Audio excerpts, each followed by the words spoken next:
दोस्तों, कहानी की शुरुआत में तीन दोस्तों को दिखाते हैं, जिसमें से एक का नाम बिरजू होता है और उसकी गर्लफ्रेंड का नाम मस्तमाल होता है और तीसरे बंदे का नाम छोटा हाथी होता है। अब तीनों अपना अपना लिफाफा खोल रहे होते हैं जिसमें उनका रिजल्ट होता है। तभी पता चलता है वो तीनों भसूड़ी यूनिवर्सिटी जाने के लिए पास हो चुके होते हैं, लेकिन बिरजू का मैथ टीचर उस पर साइन करने से इनकार कर देता है। कहता है वो मैथ की टेस्ट में फेल हो चुका था, इसलिए वो बहुत परेशान होता है। अब वो अपने दिमाग के घोड़े तेज करने के लिए एक नदी के पास बैठ जाता है, लेकिन तभी उसको एक लड़की के चिल्लाने की आवाज आती है। उस लड़की का नाम बिस्लेरी होता है। तभी बिस्लेरी बिरजू से अपने ऐसे बर्ताव के लिए माफी मांगती है, लेकिन बिरजू कहता है कोई बात नहीं, तू लगी रहे। शाम को दिखाते हैं बिरजू अपनी गर्लफ्रेंड मस्तमाल और छोटा हाथी को लेकर एक पार्टी में जाता है। अब वहाँ पर छोटा हाथी लड़कियों को पटाने में लगा होता है और दूसरी तरफ बिरजू मस्तमाल को लेकर पार्क में जाता है। एक बेंच पर बैठकर मस्तमाल को चूसने लगता है और उसकी जमीन पर हल चलाने के लिए तैयार करने लगता है, लेकिन तभी मस्तमाल रुक जाती है और वहाँ से चली जाती है। बिरजू उसे रगड़ना चाहता था, लेकिन ऐसा होता नहीं है। थोड़ी देर बाद बिरजू और छोटा हाथी घर जा रहे होते हैं। तभी रास्ते में वो बिस्लेरी को देखता है, जो उसे चिल्लाते हुए नदी के किनारे पर मिली थी। बिस्लेरी की गाड़ी खराब होती है और बिरजू उसे लिफ्ट दे देता है। गाड़ी में जाते हुए बातों बातों में बिरजू को पता चलता है कि बिस्लेरी मैथ में काफी अच्छी होती है। तभी बिरजू उससे मदद मांगता है कि वो उसे मैथ पढ़ा दे, पर बिस्लेरी उसे जवाब नहीं देती है। कहती है कि वो इस बारे में सोचकर बताएगी। इसके बाद जब बिस्लेरी अपने घर पहुंचती है, तब पता चलता है कि उसका पति वही टीचर होता है जिसने बिरजू को मैथ में फेल किया होता है। अब दूसरी तरफ बिरजू भी अपने घर पहुंचता है। उसके पिता काफी दुखी होते हैं क्योंकि वो मैथ में फेल हो चुका था। बिरजू कहता है कि उसे मैथ की ट्यूशन लगानी होगी। तभी उसके पिता कहते हैं उसके लिए तुम्हें कोई अच्छा सा टीचर ढूंढना होगा। बिरजू कहता है कि मैंने टीचर को ढूंढ लिया है। फिर दूसरे दिन बिरजू वहीं पर जाता है जहाँ पर वो पहली बार बिस्लेरी से मिला था। तभी बिस्लेरी उसे अपने कपड़े खोलते हुए दिखाई देती है और फिर अचानक उसकी नींद खुल जाती है, जिससे पता चलता है कि बिरजू सपना देख रहा था। कुछ देर बाद स्कूल में खाना खाते हुए बिरजू अपने दोस्तों को बताता है कि बिस्लेरी ने उसे कॉल किया था और वो उसे मैथ पढ़ाने के लिए तैयार हो चुकी है। तभी से रोज बिरजू स्कूल के बाद बिस्लेरी से मैथ की क्लास लेने जाता है और इसी बीच टेस्ट में उसके काफी अच्छे नंबर आए होते हैं। इसी खुशी में बिरजू बिस्लेरी को फोन करके टेस्ट के बारे में बताता है, और तभी वहाँ पर मस्तमाल आ जाती है और वो बिरजू से पूछती है कि तुम किससे बात कर रहे थे। तभी बिरजू उससे झूठ बोल देता है कि मैं अपनी मैथ टीचर से बात कर रहा था, जो बहुत ही मोटी है, उसका गड्ढा झोड़ बन चुका है, उसके पपीते झूल चुके हैं और ना जाने क्या क्या उसकी बुरी तरीके से बहुत बुराई करता है, ताकि मस्तमाल के साथ उसके रिलेशनशिप में कोई प्रॉब्लम ना हो। तभी मस्तमाल उसे डिनर पर चलने को कहती है, लेकिन बिरजू उसे मना कर देता है क्योंकि उसने पहले से बिस्लेरी के साथ डिनर पर जाने का प्लान बना लिया था।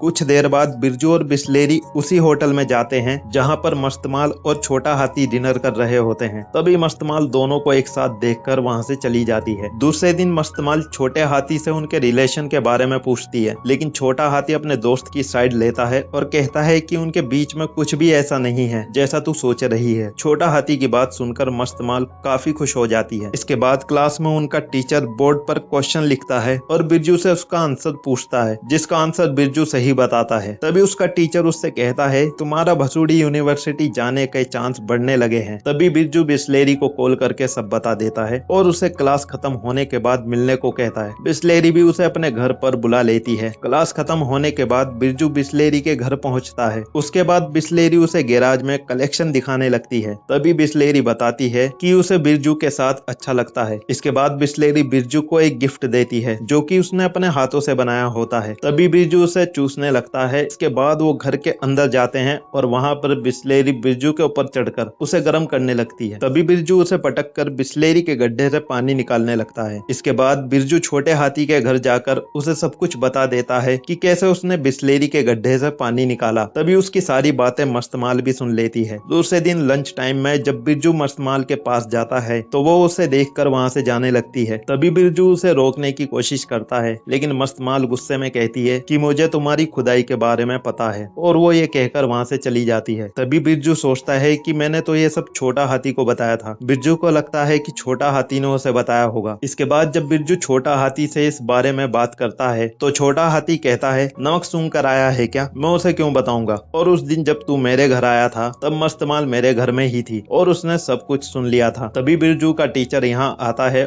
और छोटा हाथी से उसकी गाड़ी निकालने के लिए कहता है। जिसके बाद जब दोनों बाहर आते हैं तो वो वहाँ पर बिस्लेरी की कार को देखते हैं और तब उन्हें पता चलता है कि उनका मैथ टीचर ही बिस्लेरी का हस्बैंड है। स्कूल के बाद जब बिरजू बिस्लेरी के घर जाता है और उससे इस बारे में पूछता है कि उसने बताया क्यों नहीं कि उसका टीचर ही बिस्लेरी का हस्बैंड है। अब बिस्लेरी इस बारे में कोई भी बात नहीं करती है और वो दोनों वहाँ पर फिर से चुम्मा चाटी करने लगते हैं। अब जैसे ही बिरजू फिर से बिस्लेरी की छुक छुक छुक छुक रेलगाड़ी चलाने वाला होता है तभी बिस्लेरी का हस्बैंड वहाँ आ जाता है। गैराज से गर्म आवाजें सुनकर वो गैराज की तरफ आने लगता है। तभी उसको आते देख दोनों अपने कपड़े पहनने लगते हैं। बिस्लेरी जल्दी से अपने कपड़े पहनकर अपना काम करना शुरू कर देती है। इसी बीच बिरजू अपनी नोटबुक बिस्लेरी के गैराज में भूल जाता है। दूसरे दिन स्कूल में उसका टीचर उसे उसकी नोटबुक दे देता है और पूछता है कि क्या तुम बिस्लेरी की गुफा में नहाए थे? तभी बिरजू उसे सब कुछ बता देता है। उसकी बात सुनकर वो अपनी गाड़ी लेकर जल्दी से घर की तरफ निकल जाता है और गैराज में आते ही सभी चीजें तोड़ने लगता है। तभी वहाँ पर बिरजू भी आ जाता है और तभी उसका टीचर उसकी थूत पर एक घूसा रख देता है जिसकी वजह से बिरजू बेहोश हो जाता है। इसके बाद जब बिरजू को होश आता है तो वो इस सब के लिए बिस्लेरी से माफी मांगता है, लेकिन बिस्लेरी बिरजू को शुक्रिया कहती है और ये भी कहती है कि उसके टीचर से काफी पहले ही ब्रेकअप कर लेना चाहिए था। तभी बिरजू उससे पूछता है कि अब तुम क्या करोगी? तभी बिस्लेरी कहती है, मैं सोच रही हूँ मैं न्यूयॉर्क चली जाऊंगी। तभी बिरजू का इंटरव्यू होता है और वो उसे किस करके अपने इंटरव्यू देने जाता है और वो उससे वादा करता है कि मैं तुमसे मिलने न्यूयॉर्क जरूर आऊंगा। बदकिस्मती से उसका इंटरव्यू कुछ खास नहीं जाता है और वो अपने इंटरव्यू में सिलेक्ट नहीं होता है। तभी वो वापस आकर मस्तमाल से एक माफी मांगता है और कहता है कि हम दोनों एक अच्छे दोस्त तो रह ही सकते हैं। इसके बाद दिखाते हैं तीनों दोस्त एक जगह बैठे हुए होते हैं और यहाँ पर वो अपने फ्यूचर के बारे में बात कर रहे होते हैं और इसी के साथ ये कहानी यहाँ पर खत्म हो जाती है।